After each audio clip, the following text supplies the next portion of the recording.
Yeah, my name is David Baker, and I'm the Community and Connections Pastor at Vital Point Church, and I'm also the site leader of our second location in Exeter. And when I think of call to ministry or call to church plant, um, in all honesty, I really hesitated towards it.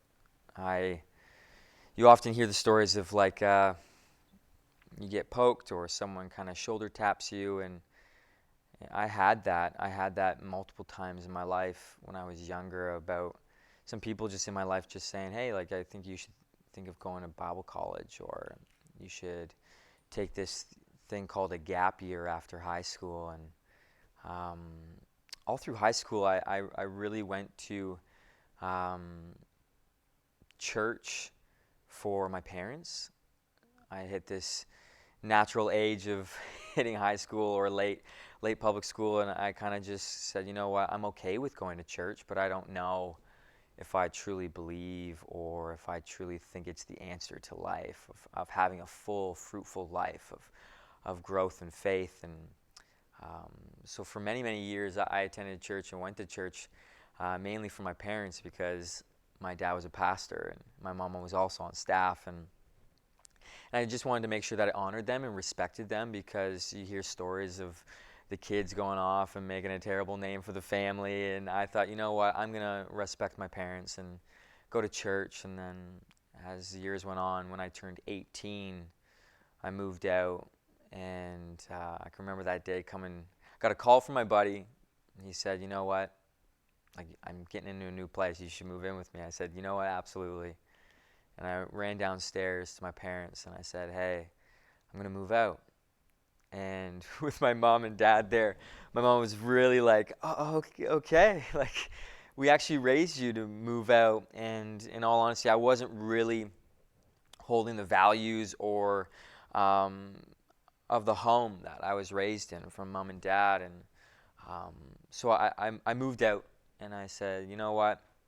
When I moved out, I also decided to stop attending church. And from that, it kind of just spiraled into more and more, and searching for myself and searching this world. And it just kept on going through more experiences, relationships, money, the high life, just trying to live that out. And it just constantly leaving me empty and empty. And after a few times of moving into that house and then moving to another buddy's house, I had this moment of I was just completely stuck. And I call it my green couch moment, because this infamous green couch that I sat on weekend in and weekend out, constantly in and out, I spent a lot of time on that couch. And in that moment, I really, one night I can remember, I wrestled with myself. I wrestled with the people that were there. I was wrestling with the substance abuse that I was actually continuing to do every weekend in my life. And in that moment, I literally felt like in the room it paused. I could hear myself clearly. I could hear my insides, my thoughts, my soul. And I really believe Jesus was with me in that moment. And I asked the question, why am I always feeling stuck and left empty? And I clearly felt Jesus was in that moment, and this hush came over the garage that I was living in constantly and partying in. And it was like this I don't believe I heard the voice of God audibly, but I really felt myself inside, because I'm always seeking myself and what I can offer and what this world can offer. And in that moment, I just said, okay, I'm done seeking the things of this world. And in all honesty, I kept the party going that night, because I was kind of like, what the heck do I do now? And the next morning, I actually ended up downloading the YouVersion Bible app and just started reading. Because the funny thing is, when I moved, I actually threw out all of my Bibles, which I know you probably shouldn't be doing, but I threw those out, and I didn't have a Bible, and downloaded the YouVersion Bible app, and I started reading. just sifting through the Gospels, Gospel of Mark, Gospel of Luke, and really finding not the answers to life, but I was finding some peace again that I was hoping for and wishing for all along. And to keep a long story short, I decided to call my dad, and I said, "Dude, I think I need to make some decisions in my life that are going to be better." And he came over, and we sat on the front porch of the house that I was living at, and through this kind of discerning and listening to what God was hopefully going to give me some clear answers to, I really felt like I needed to move away. So I decided to quit my job. I sat down with my dad. I said, "This is what I'm kind of thinking of what I got to do," and he supported me fully and kind of gave me the answer. And I believe it was God speaking through him and saying, "Yeah, you need to move away. You need to cut some ties away, some bad habits." So I moved away to BC and went to Bible college at Columbia Bible College. And it was just a great year of moving away. And I thought it was going to be breaking off ties of friends and relationships, but it actually made those things even stronger because friends and family were asking me questions of why.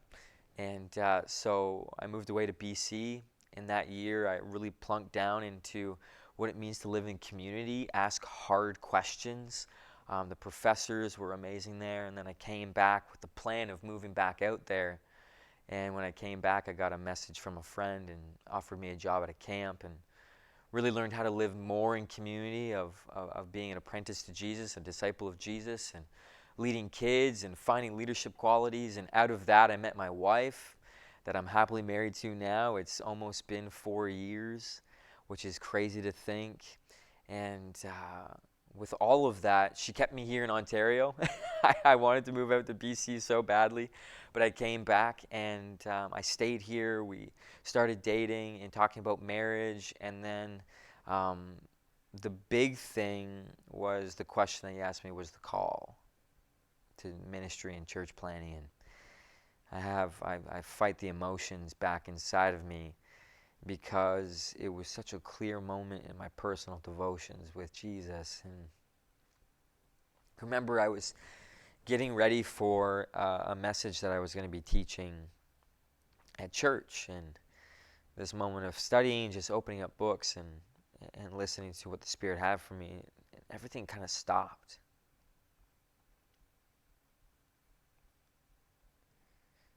And I had this clear vision of a small town. And this small town had these footprints walking down the main strip. And all of a sudden, this water came rushing in and settled within the footprints on the main strip. And I had this tug and pull and in the side of my heart and my mind, and I really believe it was the depth of my soul saying, "I'm calling you to church plant." And then out of that, it was quite an emotional night. I got no writing or studying done for my message, but it was clear that I had a call that I was to do something with God for the kingdom of heaven. And out of that, I really wrestled, I really prayed, and really tried to discern what the Spirit was saying to me, what He was really shaping inside of me. And I messaged my dad, and I said, "Dude, I really feel like God is calling me to church plant. I don't know where, I don't know when, I don't know with who, but I just know it's with Him. I'm willing to go anywhere." And out of that, I found out that Vital Point was wanting, and the leadership board was kind of wrestling with, okay, what does it look like to become a multi-site church that reaches more people, not just in the region that we're already in? And I kind of said, "I'm all in, use me."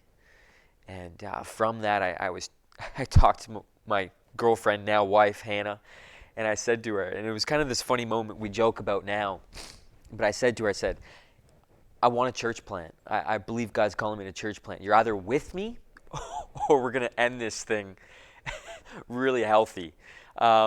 And and I joke about it now, but it was something that was inside of me that we really felt as a couple that we needed to ask the question, was she part of this thing?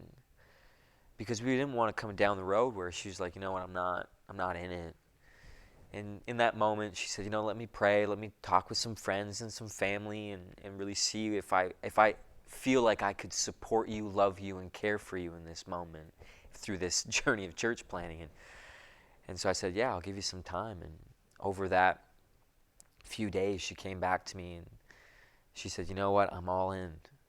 I don't know what it is, but I feel like there's this sense that I can be someone that supports, loves, cares, and speaks into this, into your personal life in the behind the scenes, but also whatever God's got for me in this moment. So, yeah, that's the call that I felt on my life.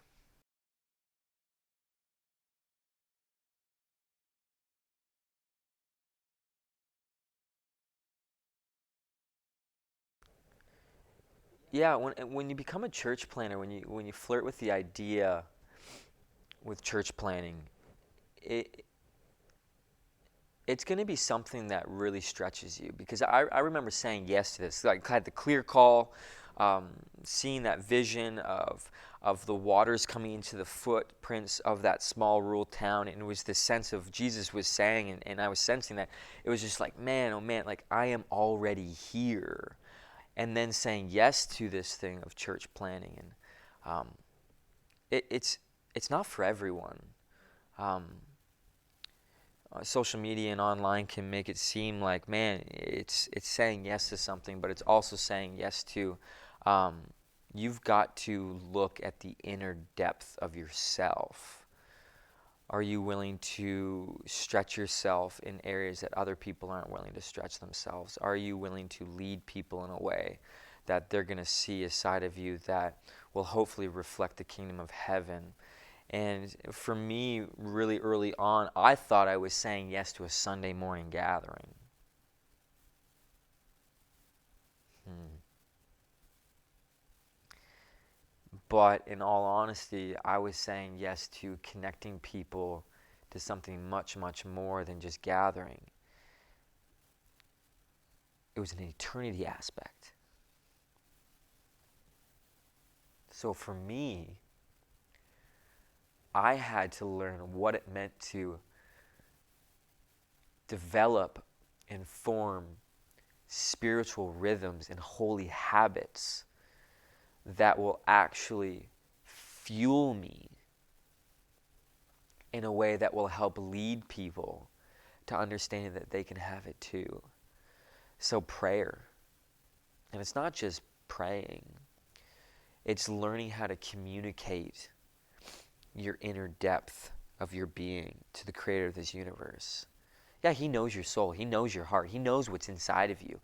But it's learning how to communicate those things so that you one day can help other people understand. There's more to you than just is on the surface.